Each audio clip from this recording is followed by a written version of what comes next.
Good morning 11th class. बेटा आज हम लोग एक नया चैप्टर शुरू कर रहे हैं, ऊष्मा स्थानांतरण, हीट ट्रांसमिशन। तो जैसे नाम से ही पता चल रहा है कि इस चैप्टर में हम क्या पढ़ेंगे, ऊष्मा का स्थानांतरण, ऊष्मा का एक स्थान से दूसरे स्थान पर जाना, उसको कहा जाता है ऊष्मा स्थानांतरण। और ऊष्मा स्थानांतरण की 3 विधियां हैं, चालन, संवहन और तीसरी है विकिरण। पर कोविड की वजह से क्योंकि आपका कोर्स कुछ कम हुआ है, उस डिलीटेड पोर्शन में ये चालन, संवहन और विकिरण वाली तीनों विधियां हैं जो आपको नहीं करनी। और जो आपके टॉपिक शुरू हैं इस चैप्टर के, वो विकिरण से शुरू हैं। तो क्योंकि विकिरण से पहले आपको चालन और संवहन के बारे में भी पता होना चाहिए, इसलिए मैं एक बार इसका इंट्रोडक्शन दे रही हूँ कि चालन और संवहन क्या होते हैं। तो सबसे पहली विधि चालन विधि। तो चालन विधि में क्या होता है, सपोज हमारे पास एक लोहे की छड़ है। इस लोहे की छड़ को हम गर्म करने लगते हैं, हीट देने लगते हैं। तो ये जो सिरा है लोहे की छड़ का, ये तो ऊष्मा की तरफ है जहां से इसे ऊष्मा मिल रही है, और दूसरा सिरा दूसरी साइड है जहां ऊष्मा नहीं मिल रही। धीरे धीरे हम देखते हैं कि ऊष्मा यहाँ से होती हुई दूसरे सिरे तक अपने आप पहुंच जाती है। तो इसमें क्या होता है, जो दूसरा सिरा गर्म हुआ, उस सिरे को ऊष्मा हमने नहीं दी, ऊष्मा सिर्फ इस सिरे पर दी, अपने आप ऊष्मा यहाँ तक पहुंच गई। तो यहाँ कैसे पहुंची, सबसे पहले ऊष्मा यहाँ जो इसके छड़ के पास वाले अणु हैं यहाँ तक इनको मिली। ऊष्मा मिलने से ये जो अणु हैं पहले कंपन कर रहे थे, ऊष्मा मिलने से इनकी गतिज ऊर्जा बढ़ गई। गतिज ऊर्जा बढ़ने से इनके जो कंपनों का आयाम है, मतलब जैसे पहले ऐसे ऐसे कंपन कर रहे थे, ऊष्मा मिलने से ये ऐसे ऐसे कंपन करने लगे। अपने ही स्थान पर रहे, अपने स्थान से नहीं हिले, वहीं पर इनके कंपनों का आयाम बढ़ गया। आयाम बढ़ने से ये कुछ ऊष्मा अपने जो साथ में अणु हैं, जैसे ये अणु हैं, उनको ट्रांसफर कर देते हैं। फिर इसके बाद ये अणु, ये अपनी ऊष्मा यहाँ साथ वाले अणुओं को ट्रांसफर कर देंगे। फिर ये अणु कुछ ऊष्मा यहाँ साथ वालों को ट्रांसफर कर देंगे। इस तरीके से ऊष्मा ट्रांसफर होते होते इस सिरे तक पहुंच जाती है। दूसरा सिरा ऊष्मा तक नहीं जाएगा, अणु अपने स्थान से नहीं हिलेंगे। इस विधि में सिर्फ क्या होगा कि ऊष्मा अपने आप दूसरे स्थान तक पहुंच जाएगी। और जो सबसे इम्पोर्टेंट बात है इस विधि की, चालन विधि की, वो ये है कि इस विधि के लिए माध्यम आवश्यक है, कोई ना कोई माध्यम जरूर होना चाहिए। और स्पेशली धातुओं में चालन विधि द्वारा ही ऊष्मा का स्थानांतरण होता है। इसीलिए कहा जाता है ना कि धातुएं ऊष्मा की अच्छी चालक होती हैं। क्यों? क्योंकि धातुओं यानी कि ठोसों में ऊष्मा का जो स्थानांतरण होता है वो होता है चालन विधि द्वारा। नेक्स्ट है संवहन। संवहन विधि में क्या होता है, संवहन विधि द्वारा हम जो तरल पदार्थ होते हैं, तरल मैंने आपको पहले भी बताया कि तरल में सिर्फ हम लिक्विड्स यानी कि द्रव नहीं लेते।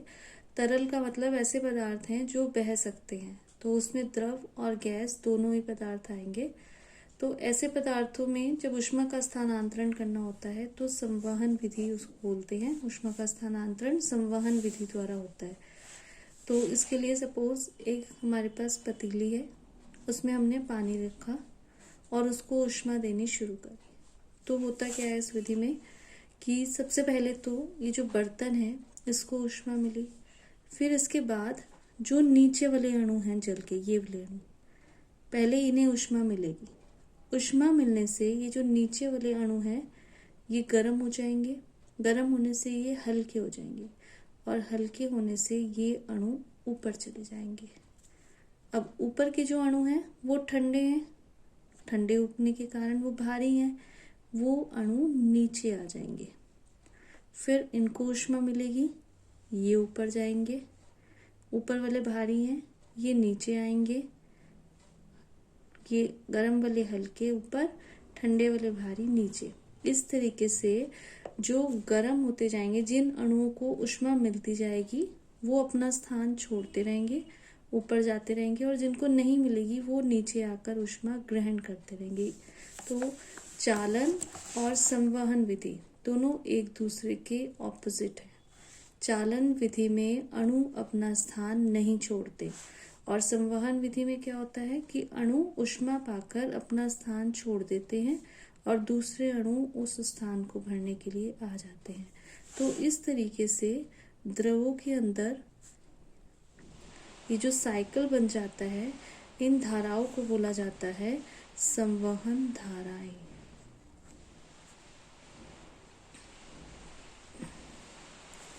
अब नेक्स्ट ऊष्मा स्थानांतरण की विधि, विकिरण विधि। तो इसमें क्या होता है कि जो गर्म स्रोत है जैसे कि सूर्य, उसमें जो ऊर्जा है वो ऊर्जा पृथ्वी तक पहुंचती है, और किसके माध्यम से पहुंचती है? विद्युत चुंबकीय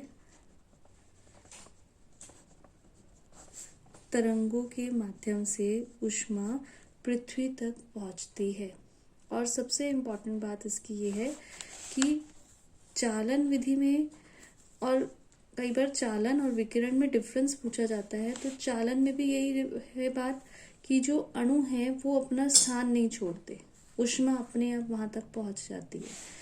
इसी तरीके से जो विकिरण विधि है, अगर हमें ऊष्मा लेनी है तो हम सूर्य के पास नहीं जाएंगे, हम तक हीट अपने आप पहुंचेगी। पर डिफरेंस क्या है कि चालन विधि में माध्यम आवश्यक है और विकिरण में माध्यम की आवश्यकता नहीं होती।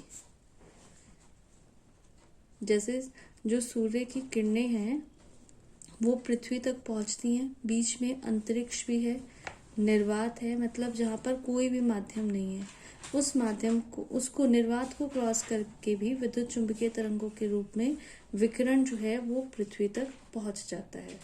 तो चालन और विकिरण में डिफरेंस ये है कि चालन के लिए माध्यम की आवश्यकता होती है और विकिरण के लिए माध्यम की आवश्यकता नहीं होती। और चालन और संवहन से जो ऊष्मा का स्थानांतरण होता है वो धीरे धीरे होता है, पर जो विकिरण से ऊष्मा का स्थानांतरण होता है वो प्रकाश की चाल से होता है। और प्रकाश की आपको चाल पता है, 3 × 10⁸ मीटर पर सेकंड। इस चाल से ऊष्मा का स्थानांतरण होता है विकिरण विधि द्वारा।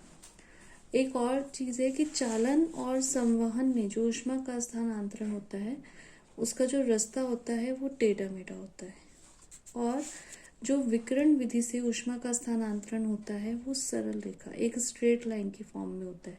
इसलिए अगर हमें सन रेज से बचना है तो हम क्या यूज करते हैं? समर्स में अम्ब्रेला का यूज करते हैं, छाता का यूज करते हैं, क्योंकि इस तरीके से विकिरण आती हैं सीधी रेखा के रूप में। तो छाते का प्रयोग करके हम विकिरण से बच सकते हैं।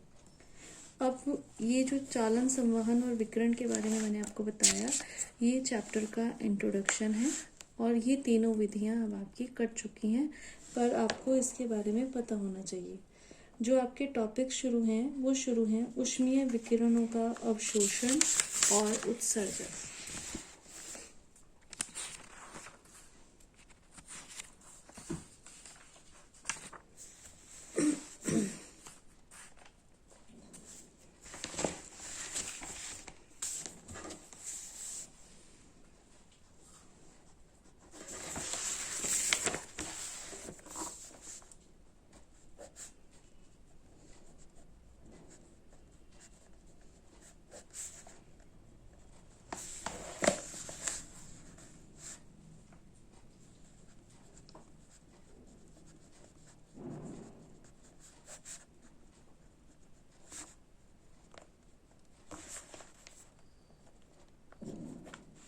तो जब विकिरण ऊर्जा किसी भी वस्तु पर गिरती है, कोई भी वस्तु हम ले लें, एक सर्कल की शेप की अगर हम ले लें सपोज, तो विकिरण ऊर्जा यहाँ पर गिरी, तो उससे क्या होता है कि कुछ भाग तो वस्तु के तल से परावर्तित हो जाता है।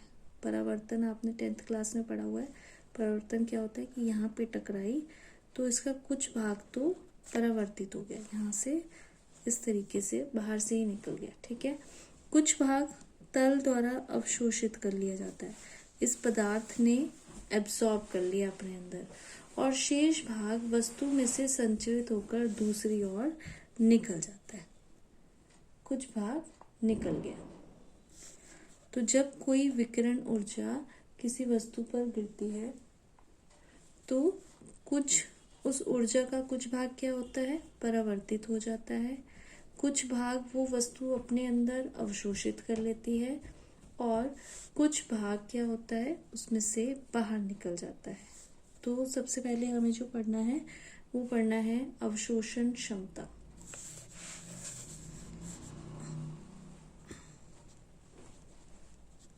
अवशोषण क्षमता क्या होती है? किसी तल द्वारा किसी समय में अवशोषित विकिरण ऊर्जा की मात्रा तथा उसी समय में उस पर आपतित कुल विकिरण ऊर्जा की मात्रा के अनुपात को अवशोषण क्षमता कहते हैं। ये जो होता है वो किसके बराबर होता है? जो ये पृष्ठ है, कोई भी जो हमने पदार्थ लिया जिस भी शेप का है, पृष्ठ द्वारा अवशोषित विकिरण ऊर्जा, जिसको हम QA कहेंगे। अवशोषित मतलब जो उसने एब्जॉर्ब कर ली, अपॉन जितनी उसके ऊपर ऊर्जा हमने डाली, पृष्ठ द्वारा आपतित कुल विकिरण ऊर्जा, कुल जो है वो है Q। तो अवशोषण क्षमता जो है वो किसके बराबर होती है? QA upon QK। और क्योंकि ये भी ऊर्जा और साथ में अवशोषण क्षमता एक अनुपात होती है, इसलिए इसका कोई मात्रक नहीं होता। अवशोषण क्षमता का कोई मात्रक नहीं होता क्योंकि ये एक अनुपात है। अगर यहाँ से हमें पृष्ठ द्वारा अवशोषित ऊर्जा निकालनी हो, मतलब QA निकालना हो, तो QA बराबर जो है वो किसके आएगा? A into QK। और अगर हमें किसी पर्टिकुलर तरंग दैर्ध्य के लिए निकालनी हो अवशोषण क्षमता, किसी तल द्वारा किसी समय में तरंग दैर्ध्य लैम्डा पर अवशोषित विकिरण ऊर्जा और आपतित विकिरण ऊर्जा के जो अनुपात है उसको कहा जाता है स्पेक्ट्रमी अवशोषण क्षमता। तो स्पेक्ट्रमी अवशोषण क्षमता किसी पर्टिकुलर अगर तरंग दैर्ध्य की हम बात करें तो A जो है वो रिप्लेस हो जाता है A लैम्डा से। तो A लैम्डा बराबर किसके आ जाएगा, या QA बराबर जो है वो किसके आ जाएगा? A लैम्डा, और Q की जगह आ जाएगा वहां पर डेल्टा Q। ये जिस तरीके से मैंने अवशोषण क्षमता निकाली है, इसी तरीके से हम उत्सर्जन क्षमता भी निकाल लेते हैं।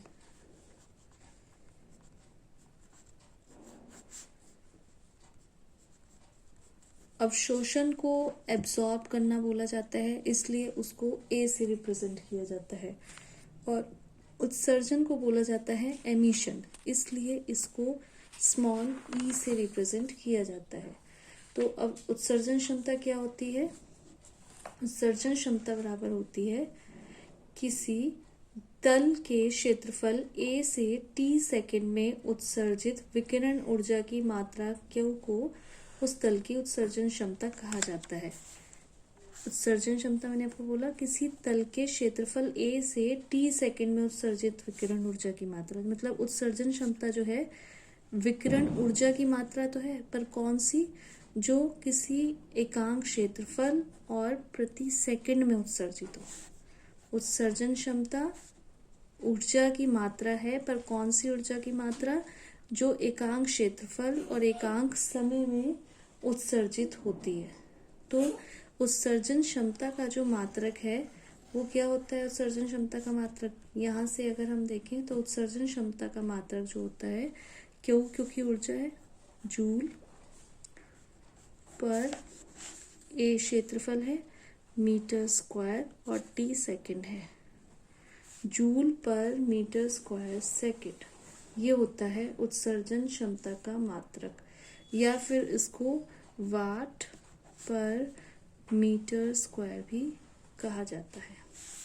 इसी तरीके से अगर किसी पर्टिकुलर तरंग दैर्ध्य की हम बात करें, जैसे हमने अवशोषण क्षमता के लिए देखा, इसी तरीके से किसी तल के प्रति एकांक क्षेत्रफल द्वारा 1 सेकंड में तरंगदैर्घ्य लैम्डा पर प्रति एकांक तरंगदैर्घ्य परास में उत्सर्जित विकिरण ऊर्जा की मात्रा को स्पेक्ट्रमी उत्सर्जन क्षमता कहा जाता है। जैसे स्पेक्ट्रमी अवशोषण क्षमता को ए लैम्डा से रिप्रेजेंट किया जाता है, वैसे ही स्पेक्ट्रमी उत्सर्जन क्षमता को ई लैम्डा से रिप्रेजेंट किया जाता है।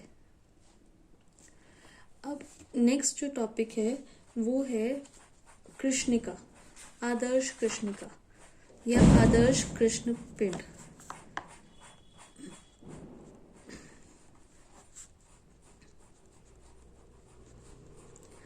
तो कृष्णिका को इंग्लिश में कहा जाता है ब्लैक बॉडी, और इसकी डेफिनेशन क्या है कि आदर्श कृष्णिका वह वस्तु है जो अपने ऊपर पड़ने वाले संपूर्ण विकिरण का पूर्णतः अवशोषण कर लेती है। मतलब कोई ऐसी वस्तु जिसके ऊपर जितनी मर्जी विकिरण का हम कोई ऊष्मा डालें, वो उस पूरी की पूरी ऊष्मा को अगर एब्जॉर्ब कर ले तो उसे कहा जाता है आदर्श कृष्ण पिंड। नाम इसको इंग्लिश में ब्लैक बॉडी कहते हैं, पर इसका मतलब ये नहीं है कि कोई भी जो ब्लैक मटेरियल है वो कृष्णिका ही होगा, ऐसा कोई कंपलसरी नहीं है।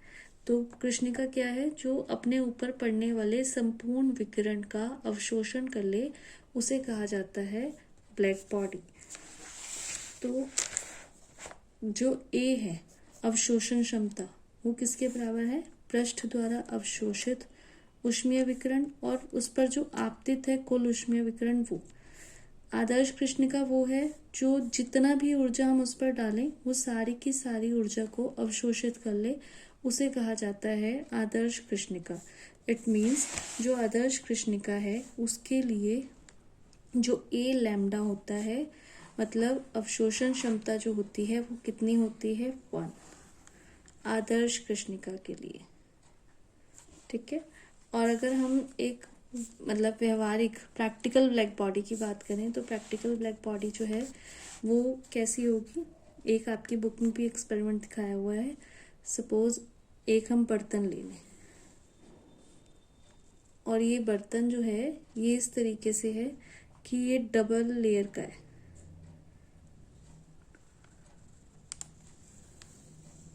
दोहरी दीवार वाला ये बर्तन है और इसमें बहुत बारीक सा एक छेद है। जो अंदर वाली लेयर है यहाँ पर एक शंकु बनाया गया है, एक ट्रायंगल बनाया गया है। अब यहाँ से ऊष्मीय विकिरण जो है यहाँ पर इस पे हमने डाला, यहाँ से क्या हुआ? इसका परावर्तन हुआ, परावर्तन होकर ये यहाँ पहुंचा, फिर यहाँ पहुंचा, फिर यहाँ, फिर यहाँ, फिर यहाँ। मतलब इस तरीके से इसको डिज़ाइन किया गया है कि इसके अंदर जितना भी विकिरण डाला जाता है, इस बॉडी इस तरीके से है कि एक तो यहाँ पर ये बहुत कॉम्पैक्ट है, बहुत मतलब बारीक छेद है कि विकिरण अंदर तो जाएगा पर बाहर नहीं निकल पाएगा। दूसरा, ये डबल लेयर इसलिए ताकि जो ऊष्मा की हानि चालन या संवहन विधि द्वारा होनी है वो हानि भी ना हो। और एक ये ट्रायंगल यहाँ इसलिए बनाया गया ताकि इसका बार बार परावर्तन होता रहे, पूरी की पूरी ऊष्मीय विकिरण जो है वो यहीं पर अवशोषित हो जाए। तो इसको क्या कहा गया है? व्यवहारिक कृष्णिका, प्रैक्टिकल ब्लैक बॉडी। तो एक बार मैं फिर से रिपीट कर दूं कि आदर्श कृष्णिका इसको ब्लैक बॉडी कहा जाता है। तो ये जरूरी नहीं है कि वो सारे की पूरी वो ब्लैक ही हो। आदर्श कृष्णिका का मतलब वो है कि ऐसी बॉडी, ऐसा पदार्थ जो अपने ऊपर पड़ने वाले सभी विकिरण को अवशोषित कर ले और जब ज़्यादा टेम्परेचर हो तो वो सारे विकिरण को उत्सर्जित भी कर दे। इट मीन्स जो भी पदार्थ अच्छा अवशोषक होगा वो पदार्थ अच्छा उत्सर्जक भी होता है।